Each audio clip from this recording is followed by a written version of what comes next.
if a person's house caught a fire and the neighbor was home, they were able to call that neighbor and say, hey, where are you? Something's going on with your house. And that neighbor could possibly say, Joe is in there sleeping. Mm-hmm. Yeah. Mr. Fireman, Go. Joe is in there sleeping. Go get Joe. Yeah.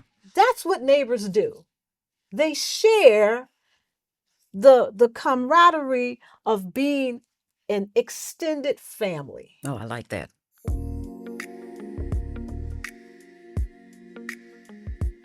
Thank you for joining the Good Neighbor podcast with Concerned Citizens of St. John. I'm Tish Taylor, and today we'll be interviewing Miss Lolita Glass.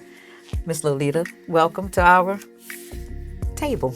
Well, Tish, thank you for having me. It's an honor and a privilege, and I appreciate your friendship and calling me. Oh, no problem at all. So first, we need to know, who is Lolita Glass, and what do you do for the community? How do you work? Well, just a little bit about myself. I'm the 8th of 11 children, and I always knew where I lived. I was the first to live in my own permanent housing as a child.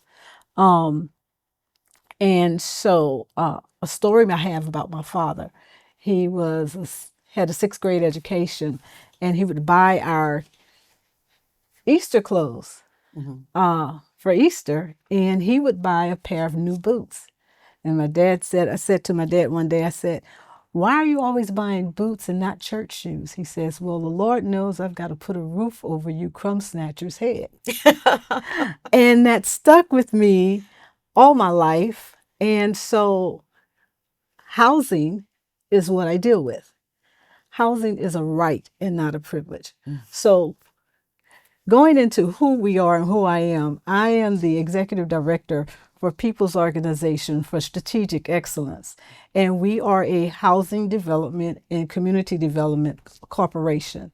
The organization itself is over 40 years old. And I've gone everywhere from being the janitor to the butcher, the baker, the candlestick maker. Presently, I'm the executive director.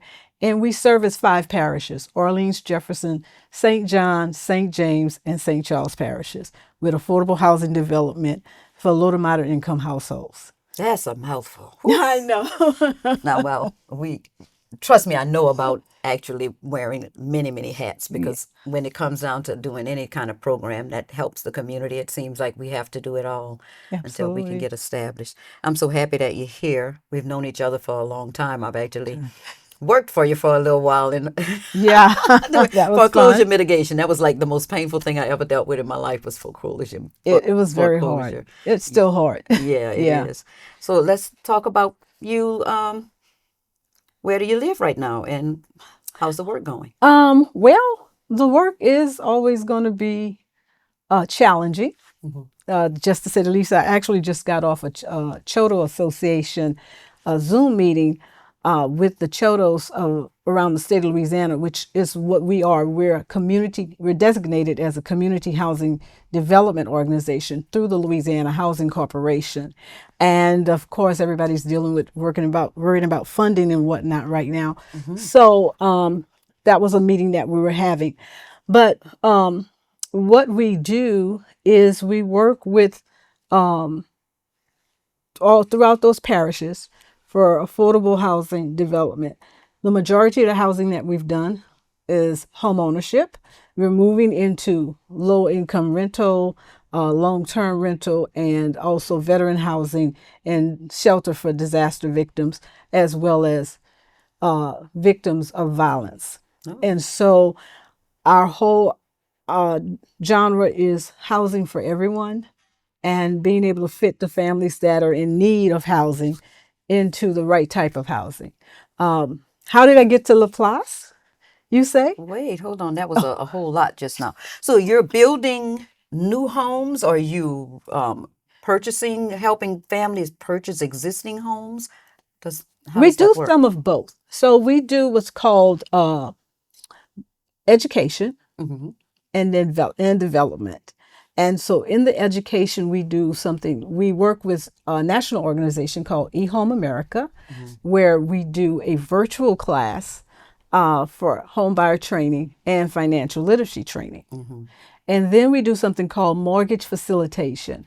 And a mortgages facilitation is you actually help a buyer, a low to moderate income buyer, set their mortgage package up before they go to the lender, Mm-hmm. to make sure that when they get to the lender, they're already ready for approval. Right.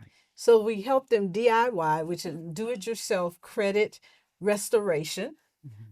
We don't do it directly. We teach and educate the individuals so that they become their own self-sustainable person, Yeah. and not waiting and looking for to pay somebody to always do it, but learn how not to make the mistakes that could have been made, intentional or not, on dealing with their credit so that they could purchase properly, and understanding not to overbuy, so that they will always have a home they will love and a mortgage they can like. Mm-hmm. So we always try to do the education piece first. Again, that's eHome America, that we do our virtual education with. And then the mortgage facilitation is one-on-one.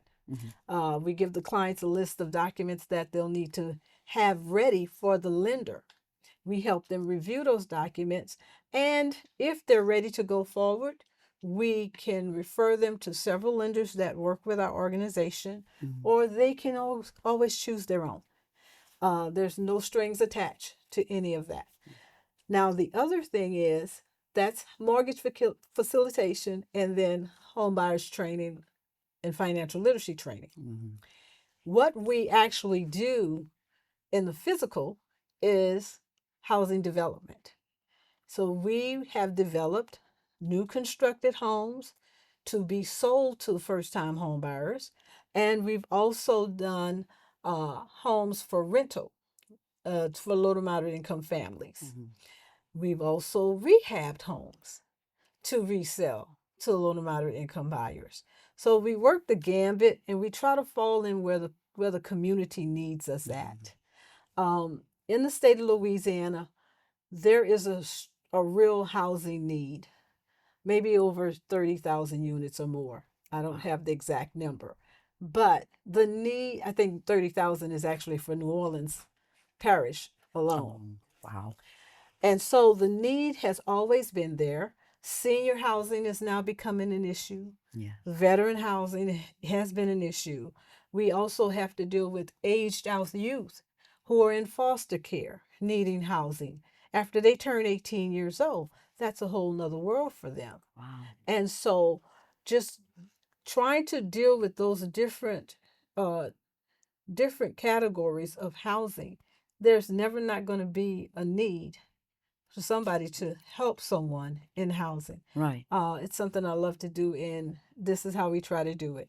And so development is close to my heart. I'm a former residential contractor, but I love doing the home buyers. I love doing the affordable properties. I love seeing families understanding that they can accomplish their goal of home ownership. And then even if they're not looking to own, they can set their pace for themselves as to whether or not they're ready, or maybe a year or two down the road. Yeah. And we help them do that. I love that so much.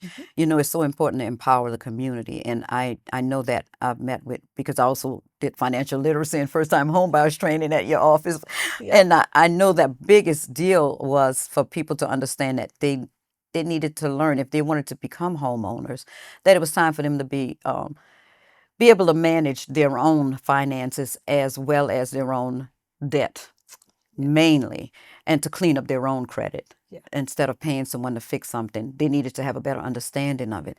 So it's such an empowering thing to go through the classes. And one of the ladies that I helped with the foreclosure mitigation, she was like, Miss Tish, I called my people with my car loan, and I told them, look, I need a lower note. She started negotiating herself with everybody, and I was so proud to see that. And that's what I see when people understand how easy it is to just make a phone call. Yeah. Right now, I think all you can do it electronic. You don't even have to talk to someone. So it's such a wonderful thing. when it comes to affordable housing, I know that there's always a need, and communities that we live in, how do you decide where is the best place for them to live? We don't like to decide that, but some of the restrictions we have based on the funding that we might receive Mm-hmm. to develop a home helps us to decide that. Mm-hmm. So we cannot build anywhere, we cannot build any closer to a railroad track, an industrial park, or a waterway. It has to be 3,000 feet or more away from any of those entities. Mm-hmm. We cannot build depending on the flooding, the HUD requirements for home funds, which is some of the funding that we get sometimes. Um, we cannot build in a flood zone. Mm-hmm. If we're building in a flood zone, it has to have the property has to be so much over benchmark for flooding issues and the like. Mm-hmm. So that kind of gives us the guideline to go into, but we basically try to find opportunities. Yeah. So, and what I mean by that is opportunities where someone is trying to sell a vacant property. We preferably like to go into vacant properties. We don't have the funding to remove someone from a property. Mm-hmm. Our job is to put people in properties, not take them out. Yes. And so we try to find vacant properties. Um, at a donation, that we can actually go in and rehab. And based on that, depending on how we get our funding for it, determines how much we have to sell that property for. Mm-hmm. But we try to keep it within the area median income of 80% or below. Okay. Of income of a family's income, based on what the area is. Okay. So different parishes have different median incomes, and so we start at the 80% or below and go from there and try to fit the family in. If we can fit the family in, then, based on their income qualifications, it helps us build better. So we try to get our families pre-qualified. That's excellent. Mm-hmm. That's excellent. So tell me about you and St. John Parish. Oh, so we've always been a designated CHOTO for St. John Parish, at least for the last 5-7 years, before Hurricane Ida, exactly. And we've always serviced families in St. John Parish through the homeownership training program and the mortgage facilitation.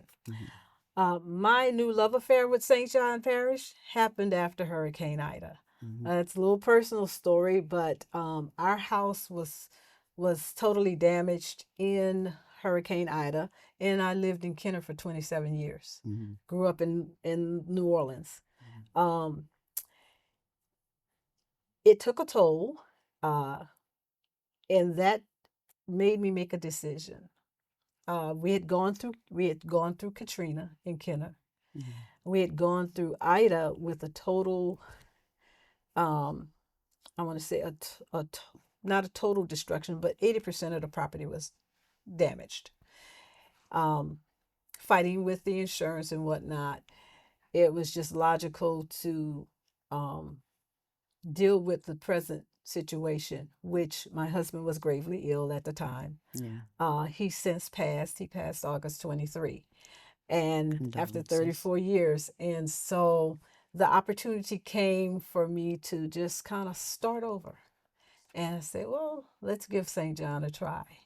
And with that, you still have challenges and you still reminisce about the past, but I'm loving it so far. I'm loving it Well, so you far. should. We're Yeah, some good, we're mighty fine people over here in you St. John the really are Baptist some Parish. good We're pretty people. good. And we got some good Everybody's so food, good friendly. restaurants. I think, I mean, you're Yeah, coming from Kenner, that's like a big city compared to us. That's where we go to shop and everything.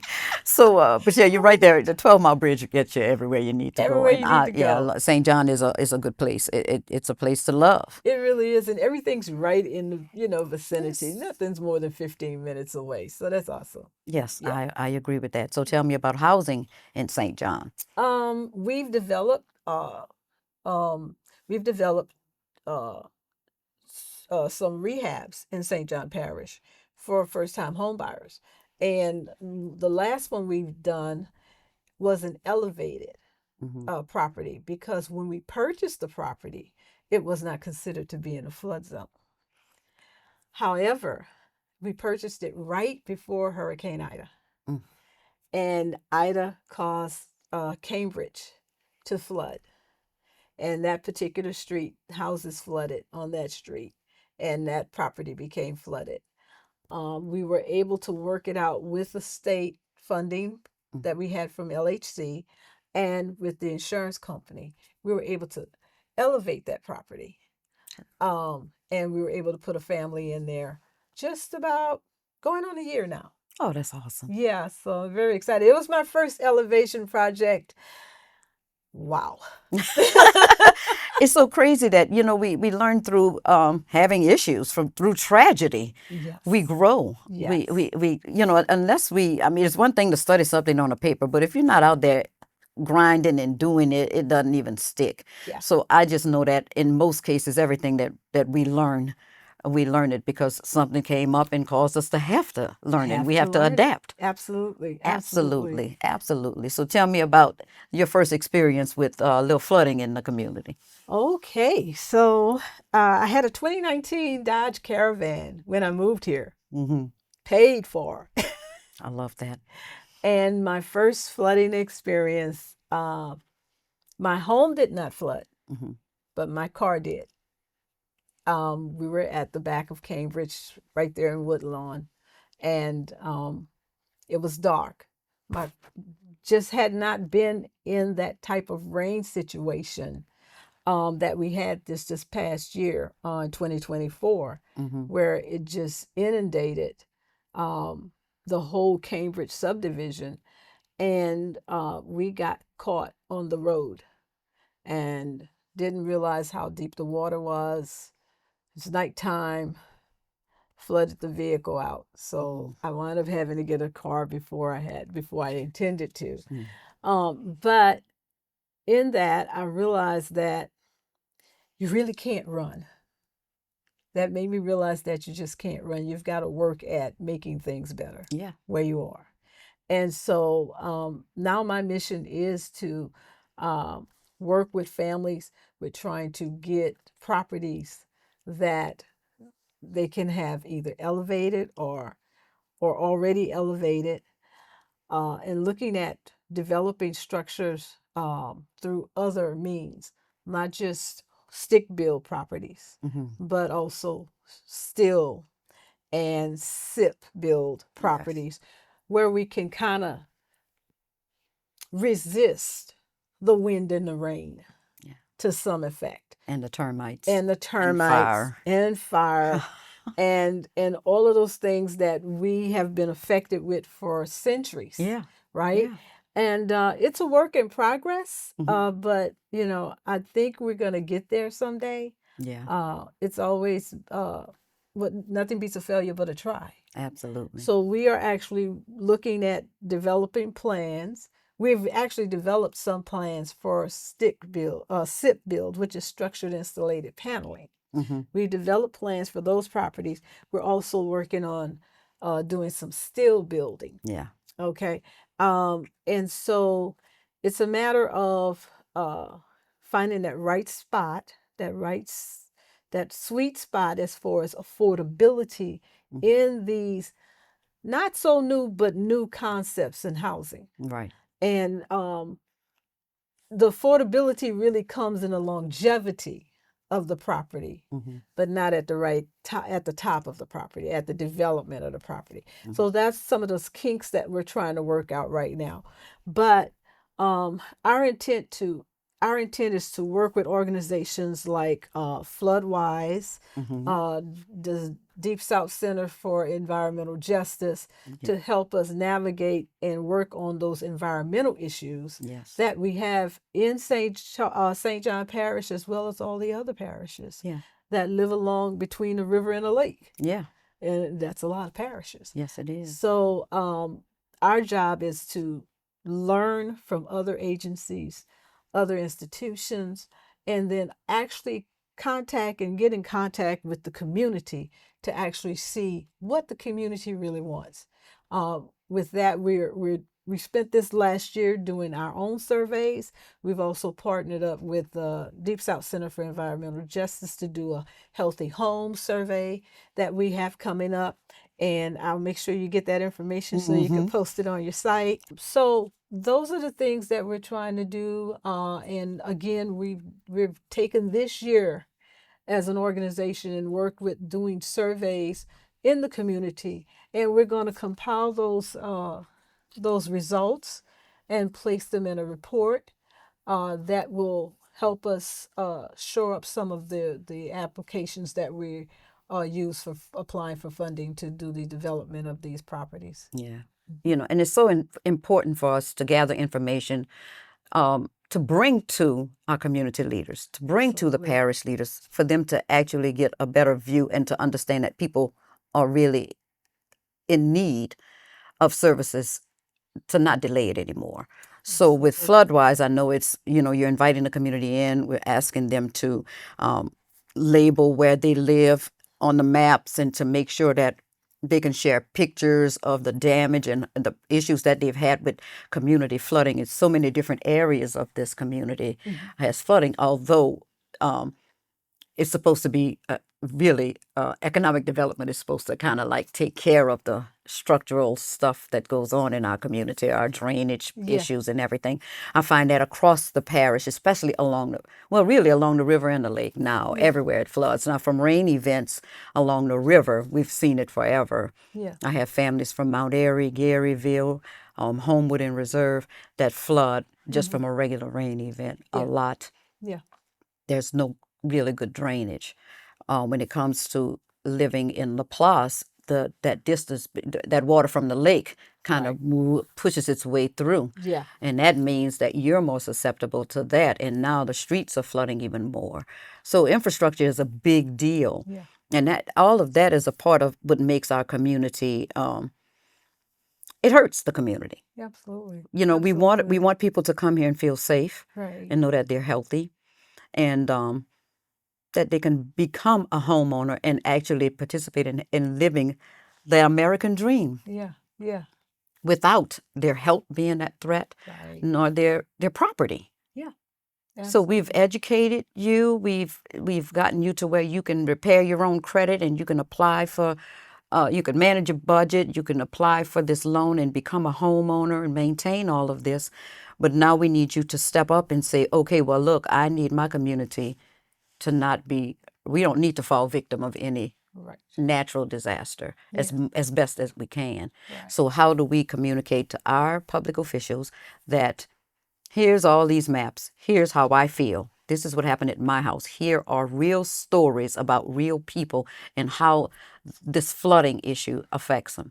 And from there, it's time for us to hold them accountable to getting it done. And so it's great to have the opportunity to partner with Floodwise and Adaptation International to be able to bring that part in, because it's so important for us to be able to get the community to know how important it is to stand up for yourself. And you'll realize that somebody down the street standing up for themselves, and somebody over on the corner is standing up for themselves as well. And that means I'm not by myself. I'm not by myself. I'm not a victim by myself of this flooding. And I'm definitely not the only person standing up and saying, this needs to stop. This is an investment that's supposed to affect future generations. This is supposed to bring me generational wealth, this home. That's it. And so how can we make sure that it is a safe place to live? And definitely with no flooding. We don't want alligators, just kind of floating across the lawn, No. Go outside and catch a turtle. So, when we did our first elevation recently, and they pulled out a snake from under the ground, but he was way under. But it's literally that when you think about all of that water. And at night, I mean, we were stuck in a car. So all of my hurricane experiences, I was in someplace safe. This was not a hurricane. It was rain. It was a hard, terrible rainstorm. And I was stuck in a car in the rain at night, saying, water's coming in my car. Lord, what am I going to do? Okay. And it's an eye opener. It's really it's traumatic. Yeah. You know, Yeah. all of those things. I was graced not to be alone. Mm-hmm. You know, so that helped. But what do you do when you come into that situation and you never anticipated this? Yeah. So, you know, one of the things now I'll be teaching my clients is go. If you're trying to buy a house in a neighborhood and you're not familiar with that neighborhood, when it rains, go check it out. Yeah. Yeah. Sit there, you know, now Don't get stuck. don't get stuck, but just check it out. See how quick the water goes down after a hard rain. Yeah. You know, we have to start asking these questions because it is about safety. Yes. You know, a home is supposed to be a place where you can feel safe, where you can be at peace and have comfort. Mm-hmm. And you're sitting here every time it rains, wondering first if the lights are going to go out. Mm-hmm. I guess that's our next podcast. Mm-hmm. But you know, are you, you know, did you get enough sandbags this time? Yeah. Yeah. Yeah. And that was, you know, I like sandbags. Who would have thought? Who would have thought? Yeah.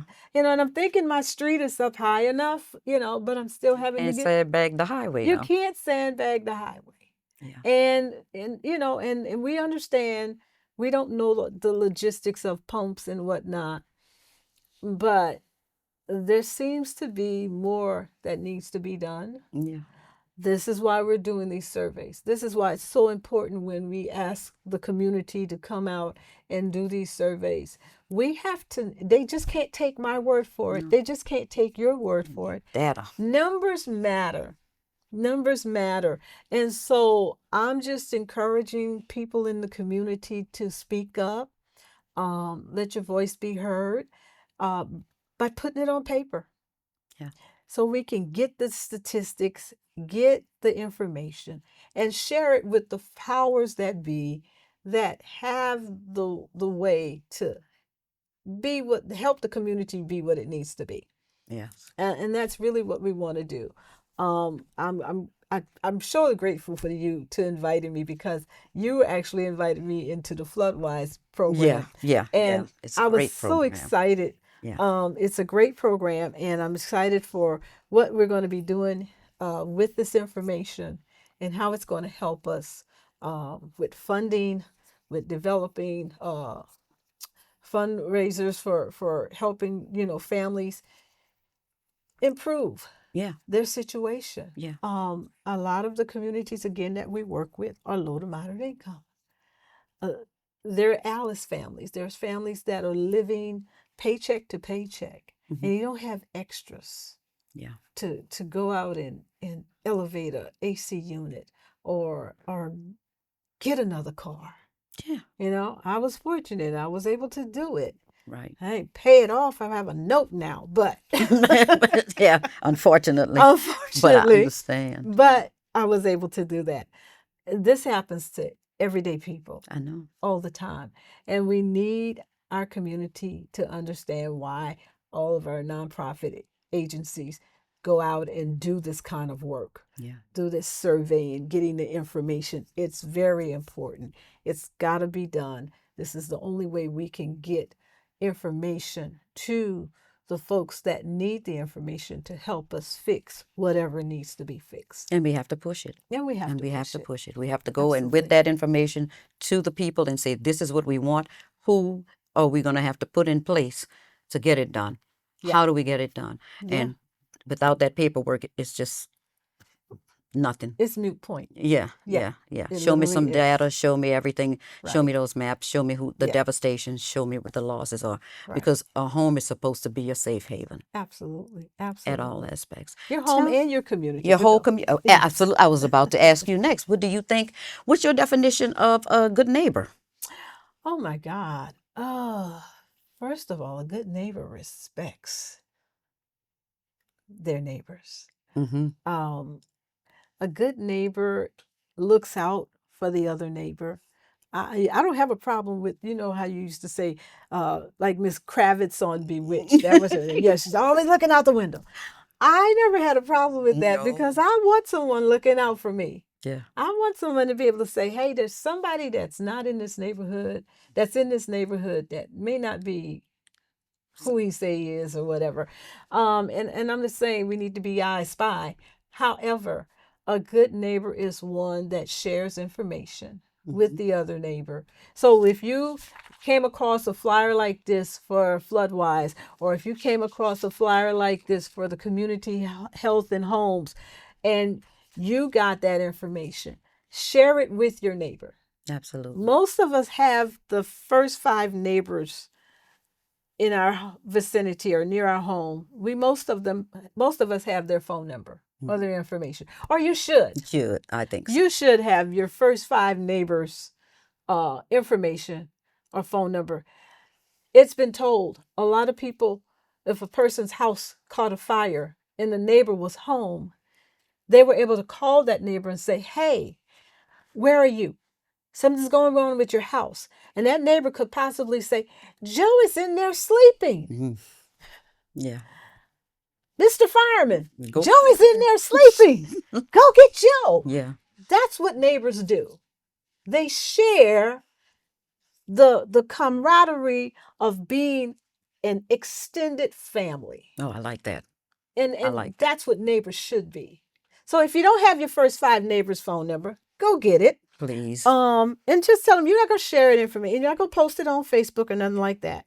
And then every time you get one of these surveys on your timeline, on your social media, and you'll see us. Tish is posting. I'm posting at POSE CDC, and Tish is posting at Concerned Citizens.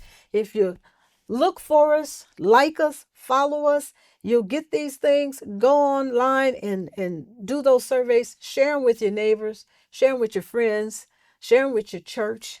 Yeah. And whoever your community is. Yeah. And let's get the information back so that we can make it work for you. I agree. And everybody will be a happy family. Yeah, a good neighbor. Extended as a neighbor. As a good neighbor. As I a love good that. neighbor. I love Yeah. that a lot. Yeah. So Lolita, tell me, have you gotten support, any local support from, anyone officially, any of our different We've been able to get a meeting with our sheriff and talk about how to continue to provide security in the neighborhoods when there's a complaint or what have you. And we've actually seen that happen. I've been able to, one of my tenants had an issue and they called me. I was able to go to the sheriff's office and say, hey, we need a little more surveillance going on in this neighborhood. And they responded in kind. And it's been a year and I see them out there. Yeah. So it's nothing that stops. Of course, everybody's got things to do and busy work. And we've tried to get into a couple of other council persons and the president's office and whatnot. Unfortunately, we've not had that opportunity yet. Our work is predicated on partnership. We cannot do anything of our own volition. Our community, it's a strategic plan, and the strategic plan has to involve all parties. Yes. And so that's our intent. But we can't bulldoze our way into somebody's office either. So no, I'm just no, kidding. not Just kidding. yet. No, So we need to come with the data and we need to do it we need to in come order. with the data. And this is what our board actually took a minute this year and said, well, you can't get in here. You can't get in there. You're not fitting in this way. You're not fitting in that way. What is it that we need to do?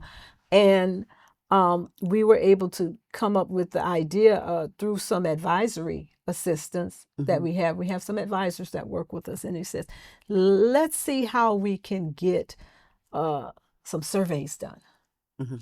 And literally we started our own. We did 2 starting in May through June. We did 2 different surveys for families based on health and homes, healthy homes. And we also did one just on housing needs. And so we've had those surveys. And right when we were finishing those surveys up, DSCJ contacted us, Deep South Center for Environmental Justice.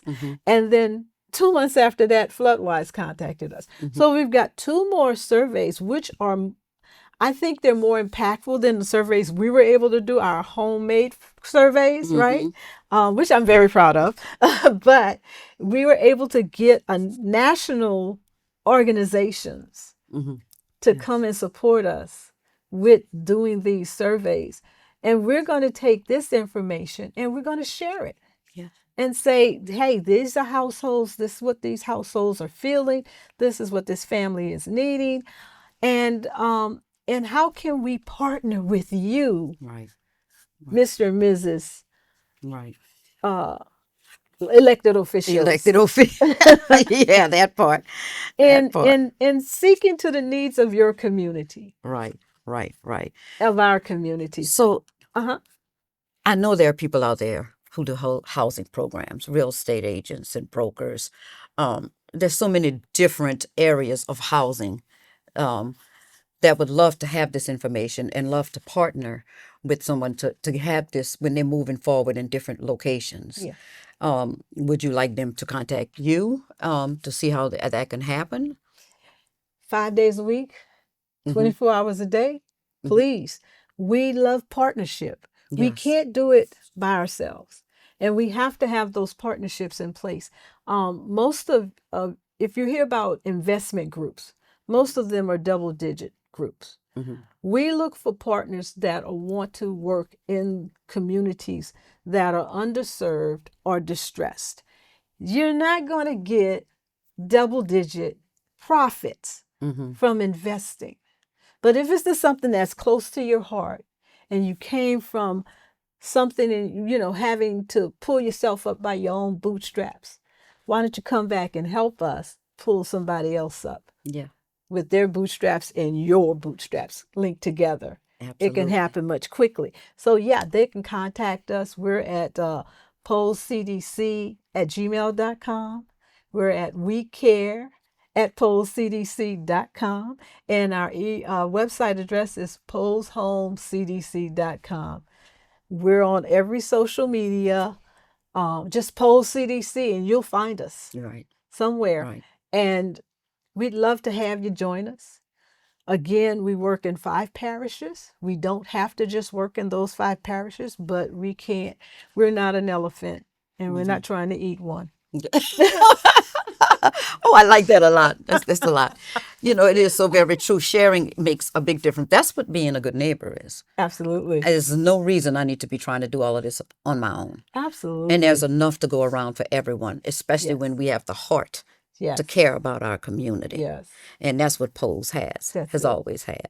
It's the heart for community, to be the good neighbor, and expect you to kind of step up and do the same. That's it. Absolutely. So anybody wanting to join us when we start documenting this information about where the flood areas are in St. John at this time, but we also can connect you with these people that want to know about other parishes as well, because what they're in business of doing is helping us elevate, helping us advocate for ourselves with the data. And that means across the board, every community across the United States needs that same opportunity. So I thank you so much, Lolita. Thank you so much for having me. And thank you for joining me again with our Good Neighbor podcast. I'm Tish Taylor, and I hope you're a good neighbor.